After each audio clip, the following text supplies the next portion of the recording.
Et bonjour, on se retrouve pour faire face à un questionnement, un débat, quelque chose qui s'approche, qui est envisagé. Le PSG doit-il accueillir Nagelsmann pour enfin répondre aux attentes?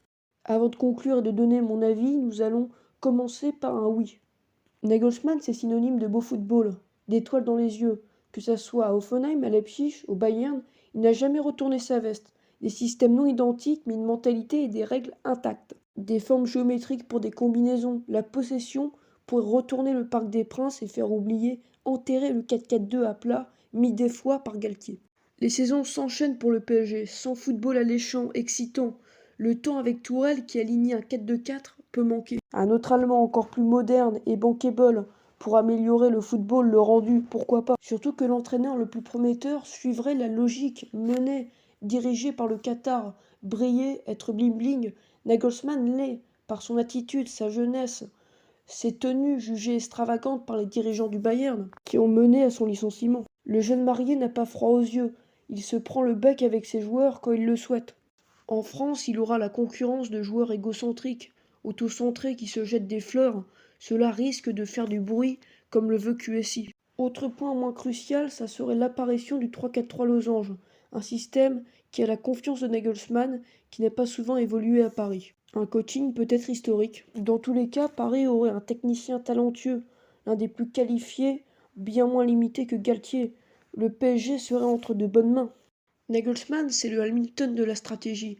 Ça réagit très vite sur la touche, puis Nagelsmann s'aventure, touche à tous les schémas. L'entraîneur actuel maîtrise moins les dispositifs, n'a pas le même talent, la même facilité. Un savoir-faire, des réactions arriveraient dans la capitale française. Pour ceux qui sont focus sur le PSG, qui ne regardent pas le reste et qui sont passés à côté de Baby Mourinho, ne vous inquiétez pas, pour l'âge, à 35 ans, il a déjà des titres, un de champion à son actif, il a prouvé, c'est un génie ovni de ce sport du très très haut niveau. Qu'il a fait réaliser en Ligue des Champions contre Salzbourg, l'Inter, Barça, en les fusillant avec son 4-2-3-1 ou 3-2-5, est remarquable pour son âge. Une connaissance, un flemme tactique ressortent du bonhomme. 35 ans, il a été validé par la plus haute sphère, des managers redoutables.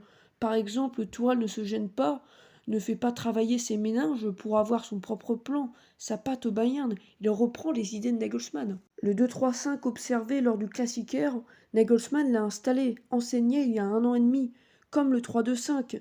C'est moins courageux et harassant pour Tourelle. Pour ma part, Tourelle est une petite déception. Un coach de ce standing n'est pas capable, en 3 matchs, d'apporter un tout petit truc. Tout ça pour dire que Nagelsmann a gagné le respect de ses confrères et que ses inspirations viennent par moments de son mentor Guardiola, bien entouré. Une chose nous a pas échappé, c'est son âge, sa jeunesse, qui est une force dans le sens qu'il sait être dans l'air du temps.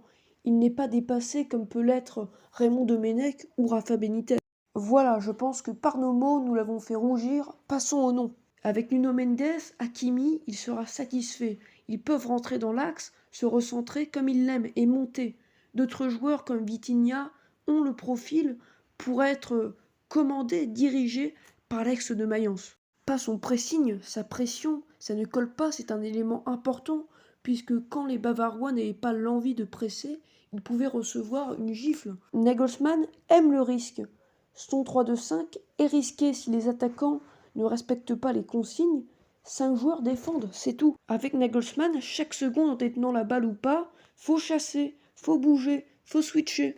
Neymar, Messi n'ont pas les cannes pour le faire. Et vu les contrats, dur de s'en débarrasser, libérer. Sans oublier Mbappé, qui certes est efficace, charismatique, mais n'est pas compatible avec l'entraîneur suivi par Chelsea. Tant qu'il y aura ces trois-là, ça ne sera pas dans la poche. L'entraîneur sera forcé d'évoluer, de faire évoluer son style de jeu comme Galtier ou Pochettino. Le technicien sera piétiné. Que le réélu soit français, espagnol, italien, il sera contraint à faire bloc à 7 ou au mieux à 8 avec les retours de Neymar Junior. Voilà pourquoi cet énorme talent ne voudra peut-être pas aller dans un tel guêpier. Autre raison, c'est les tempéraments, comportements de chacun. Celui de Mbappé qui boude et se révolte fréquemment, ou de Messi qui exige un statut de privilégié dans les replis défensifs. Ce qu'il faudrait à Paris, dans le meilleur des cas, c'est un bon tacticien, mais avant tout un rassembleur qui aurait constamment les bons mots, les mots justes pour rassurer, apaiser, plaisanter, quelqu'un qui communique merveilleusement, qui maîtrise la langue anglaise ou française, comme le chanteur Bobby Lapointe. Les animaux se rapprochant de Nagelsmann sont les loups ou les gloutons, pas une fourmi qui sait vivre avec des millions de fourmis dans une fourmilière. Nagelsmann n'est pas du genre à réunir, créer un esprit, un groupe. Il rentre dans le tas et déplaît de temps en temps. La saison dernière, son approche offensive et ses discours ne ravissaient pas les leaders comme Kimmich ou Müller et les dirigeants. Pour finir là-dessus, tactiquement il est top, mais c'est un loup solitaire. Il doit choisir entre le oui et le non. C'est non. Tactiquement, c'est le meilleur du circuit avec Guardiola, mais son goût de la solitude et ses colères le font chuter. Très innovant, séduisant en stratégie, mais moyen en communication. Je préfère Klopp, ça sent la fin à Liverpool ou Zidane. C'est les deux que je valide, ou des profils gigantesquement similaires. Avec tous ces péripéties, Paris ne doit pas acheter un fin tacticien peu sociable, mais un psychologue pour reconstruire. Le QI football de Klopp et Zidane sont XXL et leur approche, leurs relations avec les mecs sont fantastiques. Comme Sampaoli, Klopp est ami avec ses joueurs. Il gouverne également très bien. Merci du visionnage, n'hésitez pas à commenter sur le sujet et sur la qualité de la vidéo, cela me ferait grandement plaisir. Merci beaucoup, salut!